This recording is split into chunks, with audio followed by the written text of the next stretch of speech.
itu, tetapi karena ada orang yang tak bersemayang lalu di kampung itu dan menggunakan air kampung itu, air yang digunakan buat membasuh muka itu jatuh ke bumi, kemudian bumi itu Allah lingkupkan.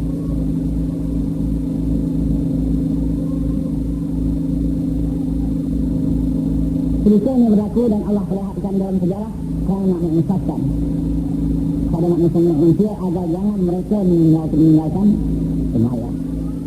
Begitu buruknya orang meninggalkan semayang. Semua pada umat Muhammad ini karena berkat Rasulullah SAW Allah tidak hukum siang-siang lagi di dunia ini. Tetapi hukum itu Allah akan lakukan nanti di akhirat. Kalau takdir Allah lakukan hukuman itu di dunia, begitulah bentuk dia. Jadi bagi yang hitam dan penduduk kampung itu, kalau orang tak semayang lalu saja boleh jadi lingkup. Betapakah kalau penduduk ke sini tidak bersemayang lebih dari itu.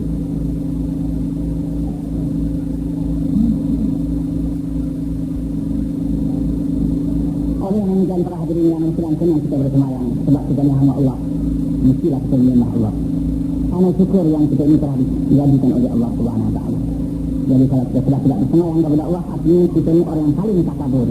Sedangkan takabur semalam itu pun dosa besar, betapakah kita takabur kepada Allah lebih lagi dosa besar, menjadikan nanti segala amal kebajikan kita Allah tidak nilai lagi. Bersyukurlah kita kepada Allah yang masih dapat menunjukkan semayangnya, dan mudah-mudah orang yang tidak semayang dapat masukkan semayang di masa-masa depan untuk keselamatan mereka di dunia, lebih-lebih untuk keselamatan mereka di akhirat. Para hadirin yang dirahmati, selanjutnya kalau kita sudah bersemayang, sudahkah kita khusyuk dalam semayang? Kalau kita sudah mengerjakan semayang, sudahkah kita khusyuk di dalam semayang? Saya nak datangkan pertanyaan lagi. Kalau kita sudah bersemayang, sudahkah kita khusyuk di dalam semayang? Karena orang yang khusyuk di dalam semayang, Allah memberi jaminan akan diberikan kemenangan di dunia dan di akhirat. Bismillahirrahmanirrahim. Qad aflahal mu'minun alladzina hum fi salatihim khashi'un. Sesungguhnya mendapat kemenangan orang-orang mukmin yang khusyuk di dalam semayang. Allah memberi jaminan orang-orang mukmin yang khusyuk dalam semayang diberi kemenangan. Kemenangan ini umum, kemenangan di dunia, kemenangan di akhirat. Tetapi sebaliknya, barang siapa bersemayang tetapi tidak khusyuk dalam semayang, Allah bagi hadiah pula dalam ayat yang lain. Hadiah yang lain, di ayat yang lain. Fawailul lil musallin alladzina hum an salatihim sahun. Neraka yang nak diberi hadiah kepada orang yang semayang yang tidak khusyuk di dalam semayang. Setengah ulama mentafsirkan wil itu wadi fi jahannam, kawah-kawah, lubuk-lubuk yang ada dalam neraka jahannam. Jadi orang yang bersemayang tetapi tidak khusyuk dalam semayang masih lagi tak selamat. Masih lagi tidak selamat. Kenapa? Allah akan beri hadiah orang itu untuk dimasukkan ke dalam neraka wil. Sebab itu jangan kita berbangga asalkan sudah semayang saja. Jangan berbangga asalkan, jangan berbangga kata kita sudah mengerjakan semayang. Tetapi mesti khusyuk di dalam semayang. Mesti khusyuk dalam semayang. Orang yang khusyuk dalam semayang, satu bangsa yang khusyuk dalam semayang diberi kemenangan di dunia dan diberi kemenangan di akhirat. Tetapi kalau satu bangsa itu walaupun bersemayang tetapi tidak khusyuk, tempatnya di neraka wil dan masih lagi tidak selamat di dunia ini. Jadi kalau kita bersemayang, kenalah kita khusyuk di dalam semayang. Sudah terlanjur saya mengatakan tentang khusyuk di dalam semayang ini.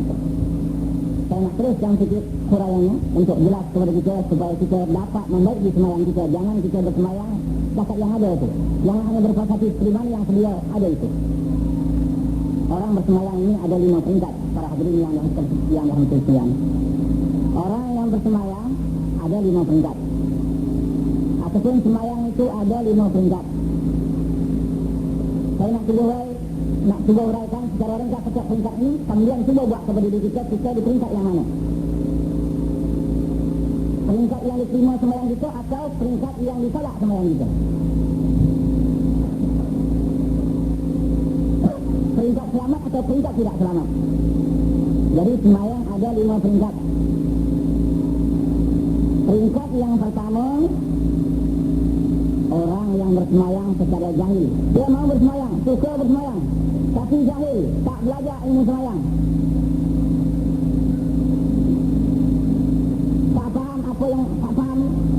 tentang hukum sembahyang, apa yang wajib dalam sembahyang, apa yang sunat dalam sembahyang.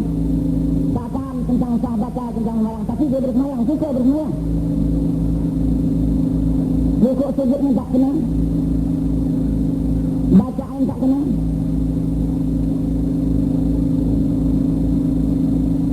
Peringkat sembahyang yang pertama ni siang-siang lagi tertolak. Orang yang bersembahyang macam tidak sembahyang. Hakikatnya dia tidak bersembahyang. Kerana dia rajin bersembahyang dan suka bersembahyang tetapi tidak belajar ilmu sembahyang. Sedangkan sembahyang itu wajib, belajar ilmu sembahyang juga adalah wajib. Dia sudah meninggalkan perkara yang wajib. Meninggalkan perkara yang wajib adalah dosa. Dosa tempat neraka waliyadzubillah. Ini sembahyang peringkat yang pertama. Moga-moga jangan kita berada sembahyang peringkat yang pertama ini berbahaya. Sembahyang peringkat yang pertama ini bersembahyang macam tidak sembahyang. Walaupun sembahyang tapi hakikatnya tidak sembahyang. Siang-siang lagi Allah tolak sembahyang.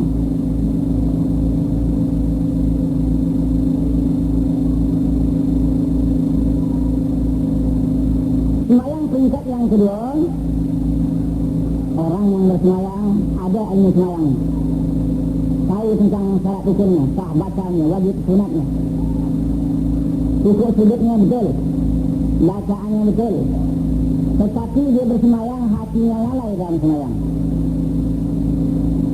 Dia bersembahyang hatinya lalai. Dia bersembahyang tak ingat Allah dalam sembahyang. Dia bersembahyang tidak dapat mengikuti makna-makna yang dibaca dalam sembahyang.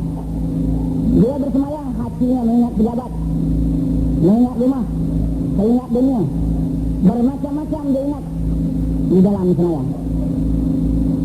Dari awal hingga sampai akhir dia lalai, hatinya lalai di dalam sembahyang. Walaupun lahirnya betul, rukuknya kena, sujudnya kena, bacaannya kena, walaupun bacaannya fasih, tetapi hatinya lalai waktu dia mengerjakan sembahyang itu.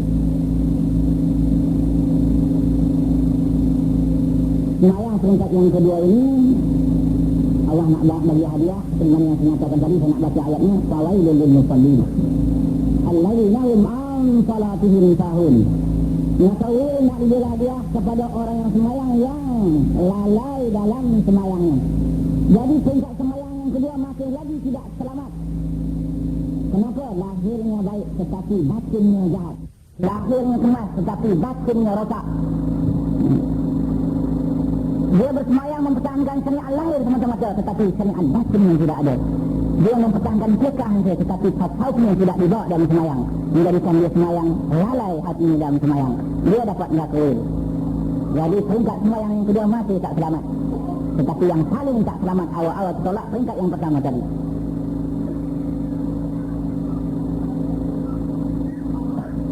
Sembahyang peringkat yang ketiga. Ini kau mengenal betul-betul yang di mana gitu. Yang ketiga ni dah agak. Peringkat sembahyang yang ketiga. Saya ulang lagi, peringkat sembahyang yang ketiga. Orang yang bersembahyang sentiasa tarik tali dengan setan.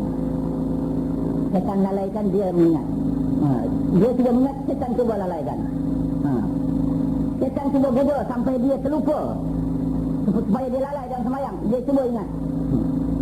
Dia tergelincir, dia betul kembali. Dia terlalai sikit, dia cuba betul kembali. Begitulah sentiasa mujahadah dalam sembahyang. Ingat lalai. Setan melalaikan, dia cuba ingat. Bila dia ingat, dia gelincirkan balik ke setan. Dia cuba betul kembali. Begitulah tarik tali. Barangkali ini kita agaknya agak-agak lah yang sampai yang pertama yang kedua. Itu teruk sangat. Sembahyang peringkat yang ketiga ini, sembahyang tidak dapat pahala di sisi Allah, cuma Allah maafkan. Dia tak dapat pahala di sisi Allah, tetapi dosanya Allah maafkan. Kenapa? Dia dah mujahadah betul-betul. Dah cuba lawan ya, yang setan dalam sembahyang tapi dia masih salah. Apa nak buat? Tapi dah lawan sungguh. Dah ada kita lawan, dah dicuba lawan. Kejap ingat, kejap lalai. Kejap ingat, kejap lalai. Kejap ingat, kejap lalai. Jadi sembahyang ini tak dapat pahala lah. Tetapi Allah maafkan. Allah maafkan. Jadi tak jatuh dosa lah. Walaupun tidak berdosa tak dapat mereka. Bila didengar tak berdosa tu senang hati, tapi tak dapat